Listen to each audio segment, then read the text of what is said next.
नमस्कार, स्वागत है आपका छत्तीसगढ़ के बुलेटिन में। मैं हूं आपके साथ यशी शुक्ला। रुक करेंगे खबरों का, लेकिन उससे पहले नजर डालेंगे सुर्खियों पर। 8 महीने का इंतजार खत्म। बिलासपुर भोपाल के बीच उड़ान को हरी झंडी मिली। केंद्रीय मंत्री हरदीप सिंह ने दी जानकारी।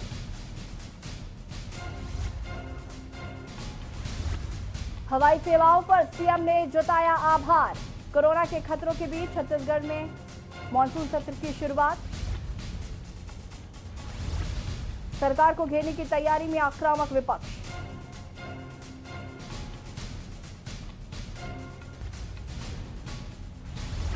दुर्ग संभाग के कमिश्नर ने बालोद में गोबर विक्रेताओं से की बातचीत। जिले के कई गौठानों का किया निरीक्षण, दिया आवश्यक दिशा निर्देश।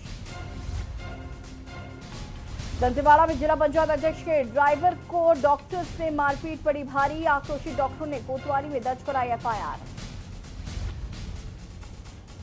आजादी के 73 साल बाद भी मूलभूत सुविधाओं से महरूम हैं लोग। कोरबा में ग्रामीणों को मिल रहा गंदा और दूषित पानी। आप देख रहे हैं के न्यूज, खबरों का सारथी। और बढ़ेंगे खबरों में। मुख्यमंत्री भूपेश बघेल ने केंद्रीय नागरिक उड्डयन राज्य मंत्री स्वतंत्र प्रभार हरदीप सिंह को ट्वीट कर बिलासपुर से भोपाल कमर्शियल हवाई सेवाएं प्रारंभ करने के फैसले का स्वागत करते हुए कहा कि छत्तीसगढ़ को हवाई सेवा का असल फायदा तभी मिलेगा जब बिलासपुर को राष्ट्रीय राजधानी दिल्ली और मुंबई जैसे महानगरों से जोड़ा जाएगा। यात्रियों की अधिक संख्या होने से आर्थिक रूप से भी ऐसा करना ज्यादा लाभप्रद विकल्प होगा। उन्होंने आशा जताई है कि केंद्र सरकार इस पर विचार करेगी।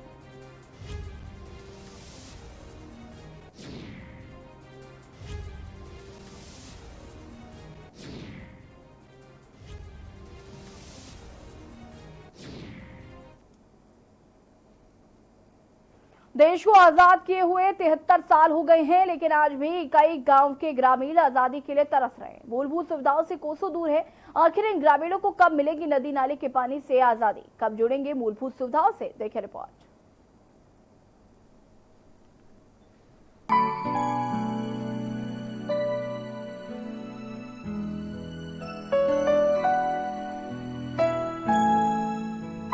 देश को आजाद हुए 73 साल हो गए हैं, लेकिन आज भी कई गांव के ग्रामीण आजादी के लिए तरस रहे हैं। मूलभूत सुविधाओं से कोसों दूर है। आखिर इन ग्रामीणों को कब मिलेगी नदी नाले के पानी पीने से आजादी? कब जुड़ेंगे मूलभूत सुविधा से? मामला कोरबा जिला मुख्यालय से लगभग 70 किलोमीटर दूर ग्राम पंचायत खोडरी बस्ती का है, जहां के ग्रामीण आज भी नदी के दूषित पानी पीने के लिए मजबूर है।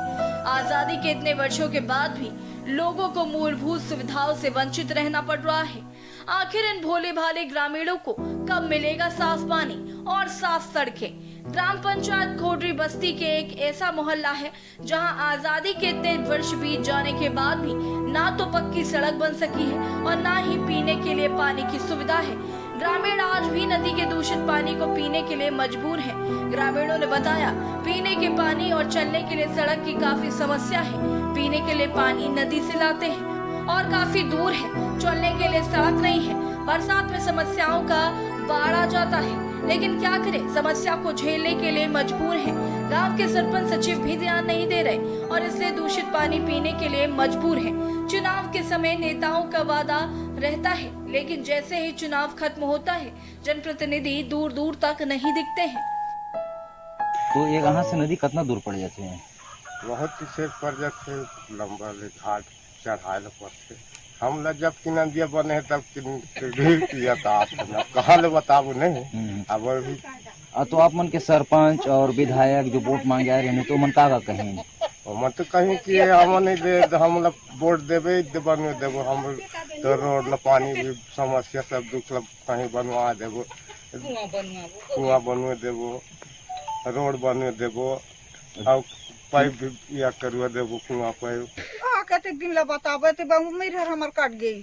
तो आप मन के सरपंच गेन हमर सास ससुर बूढ़े गेन मर गए ने ते हम माना उसने छो जात बोला का कर बीमारी होवे कि कुछ होवे। अब हम ना सरकार हम देबे नहीं करे, सरकार नहीं देता हम का कर। सरपंच सचिव मन के का कहना है? बात ला रखे सरपंच सचिव मन करा अभी अब कहां के गोठियापो ई देव, अब गोठियापो कट गई ते कल हमने कहन हम ना दिए चले पीथन। हम तो कह देहन बड़े बड़े जन मन बन रही हैं, ठाकुर बाबू मन खरीद देबो। विकास के लाखों दावों के बाद भी विकास की असलियत तो कुछ और ही बयां करती है। तस्वीरों में आप साफ देख सकते हैं कि महिलाएं किस तरह नदी से पानी निकाल रही हैं और अपनी व्यवस्था कर रही हैं। सरकार तो ग्रामीणों के लिए बहुत सी योजनाएं शुरू करती है, लेकिन अफसोस इस बात का है कि जिनके लिए योजनाएं शुरू की जाती हैं, वो इस योजना तक उन तक पहुंच ही नहीं पाते, सिर्फ कागजों पर ही पूरा किया जाता है। हालांकि अब देखने वाली बात होगी कि इन ग्रामीणों को शासन प्रशासन कब तक पीने लायक साफ पानी मुहैया करा पाती है। कोरबा से के न्यूज के लिए चंद्र कुमार श्रीवास्तव की रिपोर्ट।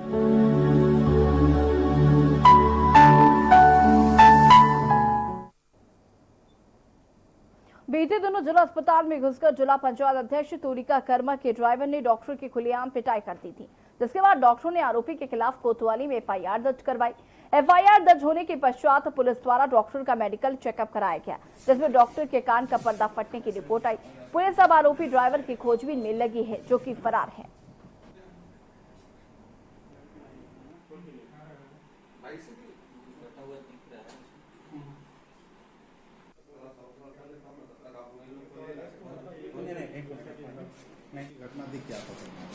कल मेरे को 7:30 खबर मिला, अस्पताल में बुलाया गया ड्यूटी डॉक्टर नागार्जुन के द्वारा मेरे को कोई आए हैं ट्रीटमेंट करने, चोट लगा हुआ पेशेंट ट्रीटमेंट कराने आए थे। तो उसने डॉक्टर जैसे ही पूछा कि क्या हुआ, तो उसी बात को जैसे ही हुआ तुरंत मार दिया उसको, दवाएं कान को रखी। तो डॉक्टर ने को बताया कि मेरे कान में दर्द है, सुनाई कम दे रहा है। डॉक्टर ने ईएनटी वाला डॉक्टर आया, उसको चेक किया तो कॉर्पोरेशन पेटिंग मेम्ब्रेन में कान के पर्दा फटा हुआ था। खबर महासमुंद जिले से है, जहां एक कलयुगी बेटे ने अपनी ही मां की निर्मम हत्या आपसी विवाद के चलते कर दी। घटना 18 अगस्त की है। हत्या के बाद आरोपी बेटे ने मृतका के गले में ईंट बांधकर तालाब में फेंक दिया और उसे आत्महत्या का रूप देने का प्रयास किया। घटना की जानकारी तब हुई जब गांव के ही तालाब में तैरते हुए शव को 20 अगस्त को कुछ ग्रामीणों ने देखा। पंचनामा व पोस्टमार्टम के पश्चात शव को परिजनों को सौंप दिया गया और मृतका की हत्या की दिशा में पुलिस जांच में जुट गई। वहीं पुलिस की सख्ती से पूछताछ के बाद 24 अगस्त को हत्या करना कबूल करते हुए आरोपी मृतका के बेटे को और बहू मायावती को गिरफ्तार कर न्यायालय में पेश कर न्यायिक रिमांड में जेल भेज दिया गया।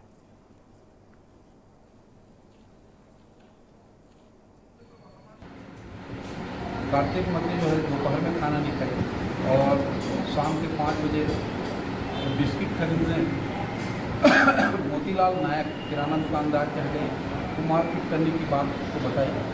इसी को लेकर ही मन्नूलाल रात में कटघोरा विधानसभा के बाकी मोगरा क्षेत्र में नगरपालिका निगम द्वारा बनाए हुए शेड एवं चबूतरे में लक्ष्मीचंद दिवाकर नामक युवक द्वारा अवैध कब्जा किया जा रहा था, जिसकी लिखित शिकायत नगरपालिका निगम एवं थाना प्रभारी को दी गई। इसको लेकर 7 तारीख बाजार में छोटे छोटे सब्जी फुटकर व्यापारियों को काफी दिक्कत एवं रोष की भावना उत्पन्न हो रही थी, लेकिन अभी तक न थाना और नगर निगम की किसी भी तरफ से कोई कार्रवाई नहीं की गई।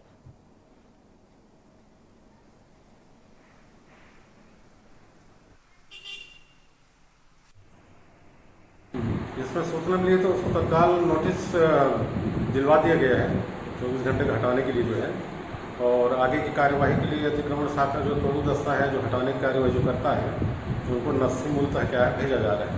तो अग्रिम कार्यवाही क्या है अतिक्रमण शाखा द्वारा किया जाएगा।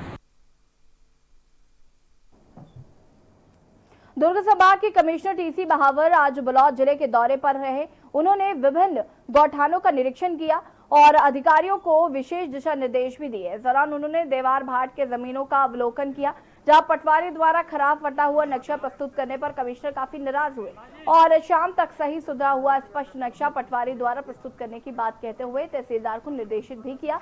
कमिश्नर ने गोबर विक्रेताओं से भी चर्चा की। एक पटवारी द्वारा उन्हें फटा हुआ नक्शा दिखाया गया, जिसको लेकर कमिश्नर ने नाराजगी व्यक्त की और सही साफ नक्शा शाम तक तैयार करने के निर्देश दिए।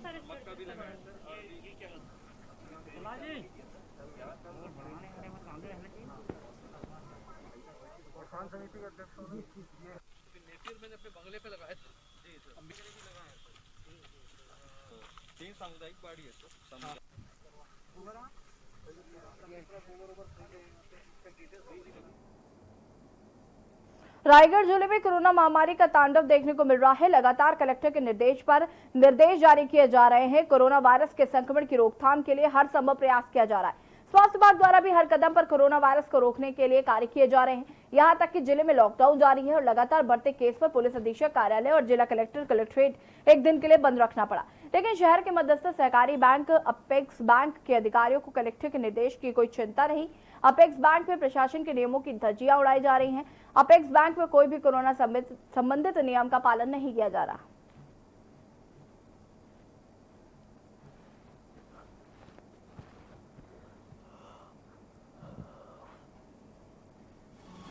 भीड़ अचानक इसलिए बढ़ गई कि 3 योजनाओं का शासन का पैसा खाते में आया है, जिसमें गोधन न्याय योजना का है, राजीव गांधी न्याय योजना एवं किसान सम्मान निधि का भी पैसा आया होगा। इसके कारण अकाउंट्स में पैसा आया है तो पब्लिक को ये लग रहा है कि बहुत जल्दी से जल्दी निकाल रहे हैं। उनको समझाइश भी दे रहे हैं कि प्रतिदिन कम संख्या में आए, सोसाइटी वाइज आए। रायगढ़ में कोरोना काल में जारी लॉकडाउन के कारण लोगों की जेब पतली हो चुकी है। लोगों के कामकाज भी बंद हो गए हैं। ऐसे में लोगों की आर्थिक स्थिति भी मजबूत नहीं रह गई है। लेकिन शिक्षा तो सबकी जरूरत है। हर माता पिता अपने बच्चों को अच्छी से अच्छी शिक्षा देने का लिए भरपूर प्रयास करता है। लेकिन डीपीएस स्कूल की दादागिरी के सामने प्रशासन के दिशा निर्देश भी बौने साबित हो रहे हैं। माता पिता से डबल फीस मांगी जा रही है। नहीं देने पर बच्चों के साथ बुरा व्यवहार किया जा रहा है। इसी को लेकर अभिभावकों ने कलेक्ट्रेट पहुंचकर कलेक्ट्रेट एवं जिला शिक्षा अधिकारी से निवेदन किया कि डीपीएस स्कूल में चल रही धांधली और दादागिरी को बंद कराया जाए।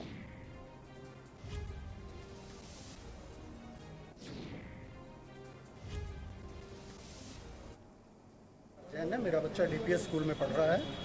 अंश जैन नाम है, 6th क्लास में पढ़ता है। मैंने डीपीएस प्रबंधन हाई कोर्ट के आदेश का उल्लंघन करते हुए फीस ज़्यादा की डिमांड कर रहा है, जिसके संदर्भ में मैंने प्रबंधन से भी बात की थी। उन्होंने बोला फीस इतनी ही देनी पड़ेगी आपको। तो मैंने जिला शिक्षा अधिकारी को भी आवेदन दिया और कलेक्टर साहब को भी आवेदन दिया कि फीस ज़्यादा की डिमांड की जा रही है। हमारे हिसाब से हाई कोर्ट के आदेशानुसार 23,000 रुपया वार्षिक फीस बैठती है इनकी, जिनका 5 डिवाइड आप ले सकते हो। ये 38,300 के हिसाब से 7660 रुपया 2 महीने की फीस का डिमांड कर रहे हैं। जो माननीय उच्च न्यायालय बिलासपुर ने निर्देशित किया है कि कोई भी विद्यालय केवल ट्यूशन फीस ले सकेगा और जो ट्यूशन फीस है उसमें कोई वृद्धि नहीं करेगा।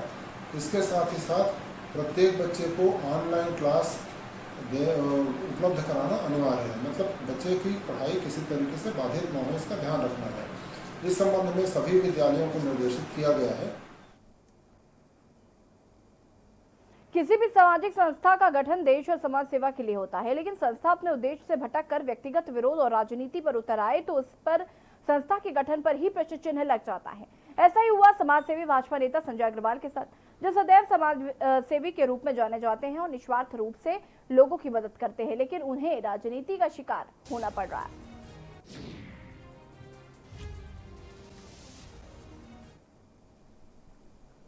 मेरा शादी घर बना हुआ था और उसमें मेरी निजी भूमि थी और व्यपरिवर्तित भूमि थी, डाइवर्टेड भूमि थी। सिर्फ उसमें नगर पालिका से भवन अनुज्ञा नहीं था, जिसके लिए प्रावधान के अनुसार सिर्फ और सिर्फ वो पेनाल्टी ही ले सकते थे। तोड़ने का नगर पालिका अधिनियम में कोई प्रावधान नहीं है। उसके बाद भी प्रशासनिक जो गुंडागर्दी वहां पर देखने को मिली है राजनीतिक दबाव में, वो वहां पर नियम विरुद्ध उन्होंने काम किया है और बिना किसी पूर्व सूचना के पूरे भवन को नेस्तनाबूद कर दिया है।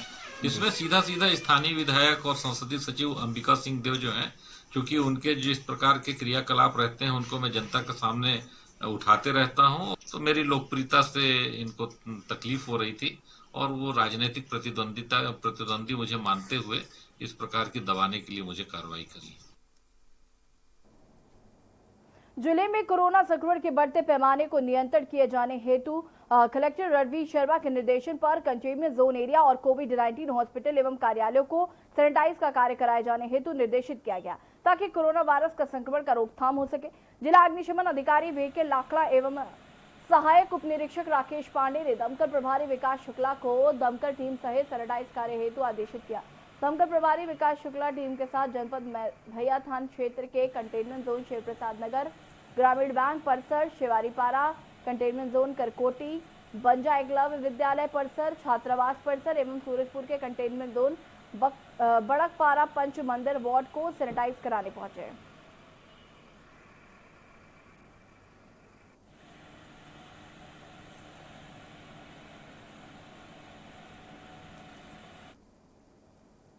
जांजगीर चांपा जिले के शक्ति नगर पालिका क्षेत्र में कोरोना वायरस के बढ़ते संक्रमण को देखते हुए 30 अगस्त तक लॉकडाउन किया गया। लॉकडाउन के दौरान नगरवासियों को असुविधा न हो, इसलिए सुबह 7 बजे से दोपहर 1 बजे तक राशन, फल और सब्जियों की दुकानों को खोलने की छूट दी गई, ताकि लोग अपनी जरूरतों के सामानों की खरीदारी कर लें। वहीं दवाई की दुकानों के लिए वक्त की पाबंदी नहीं रखी गई है। जांजगीर पुलिस अधीक्षक पारुल माथुर ने लॉकडाउन के दौरान सभी नगरवासियों को सावधानी बरतते हुए कोविड प्रोटोकॉल का पालन करने की अपील की।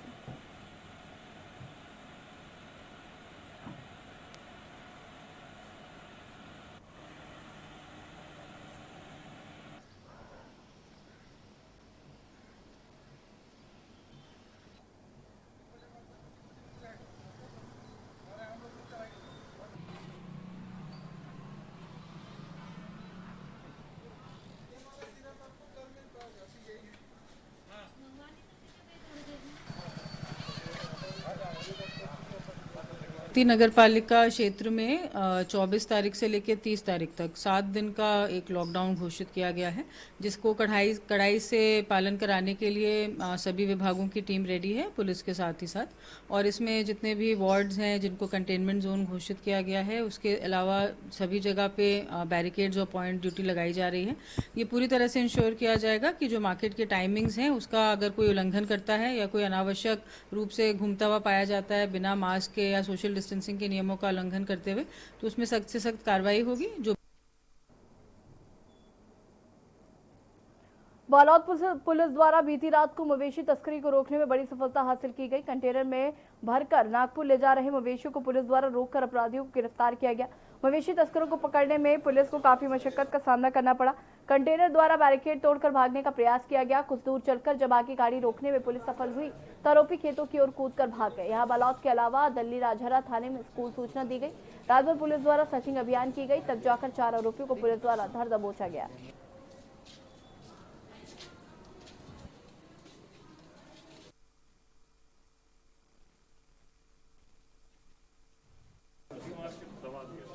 क्रूरता पशु तस्करी पर लगातार जिला बालोद पुलिस द्वारा कार्रवाई किया जा रहा है। आज रात्रि गश्त के दौरान बालोद थाना को सूचना मिला कि पशु तस्करी का एक कंटेनर जो है करही बदर से बालोद की ओर आ रहा है, जो नागपुर निकलेगा। तत्काल सभी को सक्रिय किया गया, स्टापर लगाया गया। जो वाहन था स्टापर को ठोकते हुए आगे भागने लगा और फिर उसका लगातार पीछा किया गया, जो गुजरा की ओर भागा। गुजरा के पास गाड़ी को ओवरटेक करके रोका गया। जब गाड़ी को ओवरटेक करके रोका गया कंटेनर को, तो गाड़ी को रोक के आरोपी उस गाड़ी से कूद के जंगल में भाग गए। इसके लिए फिर राजहरा की जो पेट्रोलिंग पार्टी थी उसकी मदद ली गई। और यहाँ पर वक्त हो गया एक छोटे से ब्रेक का, जो हाजिर होंगे।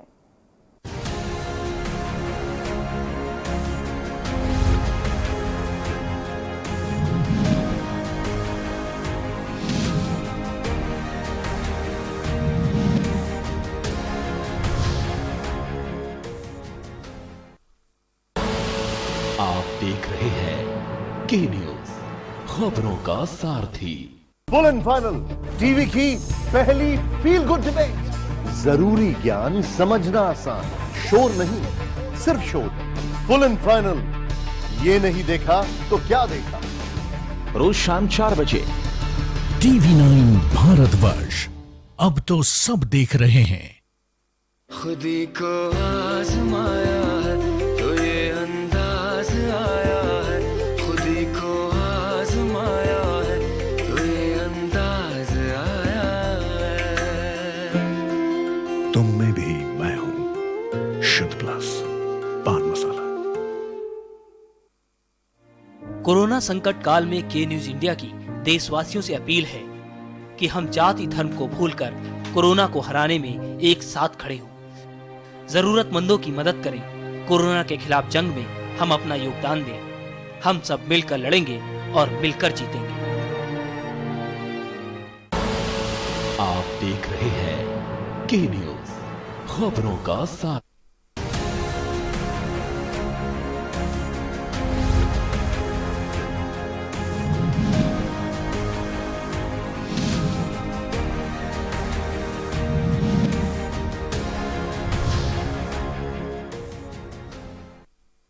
ब्रेक के बाद एक बार फिर से आप सभी का स्वागत है। जिला बलौदा बाजार के थाना गिदौरी के थाना क्षेत्र में लगातार सघन पेट्रोलिंग करने के दौरान मुखबिर से सूचना मिली कि 2 व्यक्ति बाइक जिसके सामने प्रेस लिखा हुआ था, बैग के अंदर अवैध रूप से गांजा मादक पदार्थ रखकर परिवहन करते भटगांव बिलाईगढ़ की ओर से गिदौरी की ओर जा रहे थे। सूचना पर थाना प्रभारी त्रिपाठी एवं स्टाफ के ग्राम घटमड़वा नहर मेन रोड के पास घेराबंदी की गई। दोनों को गिरफ्तार कर लिया गया, जिनके पास से 2 किलो के करीब गांजा बरामद हुआ है।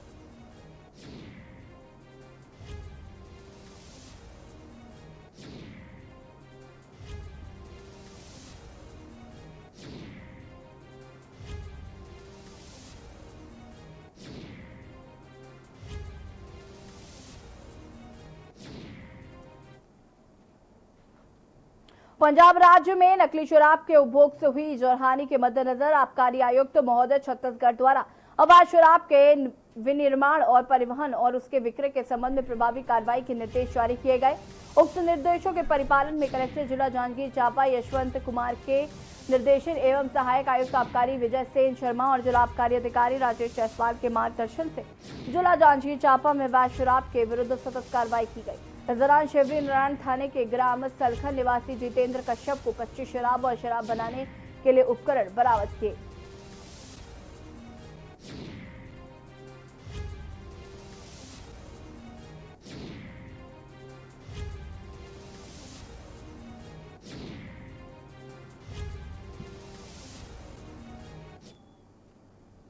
दुनिया भर में कोरोना वायरस का कहर थमने का नाम नहीं ले रहा है और अब तक करीब 2 करोड़ से ज्यादा लोग संक्रमित हो चुके हैं, जबकि 8 लाख से ज्यादा लोगों की कोरोना संक्रमण के कारण मौत हो चुकी है। अमेरिका, ब्राजील और भारत में कोरोना ने सबसे ज्यादा तबाही मचाई है। देखिए रिपोर्ट।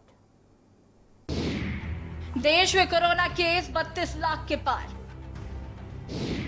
10 राज्यों में 1000 से ज्यादा मौतें। कोरोना से मरने वालों की संख्या 60,000 के करीब। महाराष्ट्र में मौत का आंकड़ा 23,000 के करीब। कई राज्यों में तेजी से बढ़ रहा मौत का आंकड़ा। मिजोरम में कोरोना से एक भी मौत नहीं। भारत में 7 लाख से ज्यादा केस एक्टिव।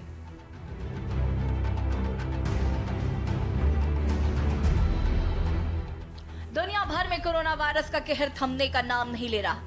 अब तक करीब 2.5 करोड़ से ज्यादा लोग संक्रमित हो चुके हैं, जबकि 8 लाख से ज्यादा लोगों की कोरोना संक्रमण के कारण मौत हो गई है।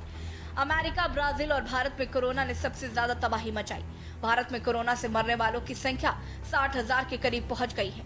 वहीं यहां 32 लाख लोग इस महामारी की चपेट में आ चुके हैं। भारत में अभी तक 7 लाख से ज्यादा केस एक्टिव हैं और 24 लाख से ज्यादा कोरोना मरीज ठीक होकर घर पहुंच चुके हैं। देश में 10 राज्य ऐसे हैं जहां 1000 से ज्यादा मरीजों की मौत हुई। इसमें सबसे ऊपर महाराष्ट्र है, जहां 22,000 मरीज अपनी जान गंवा चुके हैं।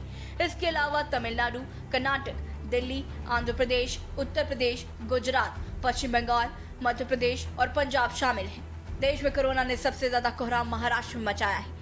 महाराष्ट्र में कोरोना वायरस का कोहराम थमने का नाम नहीं ले रहा। मंगलवार को राज्य में 10,000 नए मरीज सामने आए। इसी के साथ महाराष्ट्र में कुल कोरोना मामले 7 लाख के पार हो गए। वहीं मंगलवार को प्रदेश में 329 मरीजों की मौत हो गई। दक्षिण भारत में भी कोरोना संक्रमण रफ्तार में है। आंध्र प्रदेश में मंगलवार को करीब 10,000 नए मरीज सामने आए। आंध्र प्रदेश में अब तक करीब 3,500 लोगों की मौत हो चुकी है। वहीं कर्नाटक में 24 घंटे में 8,000 से ज्यादा मरीज सामने आए, जबकि करीब 150 मरीजों की मौत हो गई। तमिलनाडु में 24 घंटे में करीब 6,000 मामले सामने आए और 100 से ज्यादा लोगों की मौत हो गई। उत्तर प्रदेश में कोरोना ने फिर रफ्तार पकड़ ली है। 24 घंटे में यूपी में 5,000 से ज्यादा केस सामने आए और 73 मरीजों की मौत हुई है।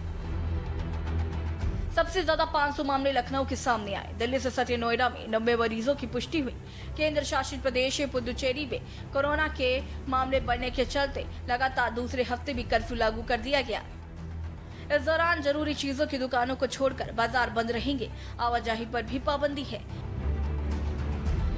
स्पेशल डेस्क के न्यूज इंडिया।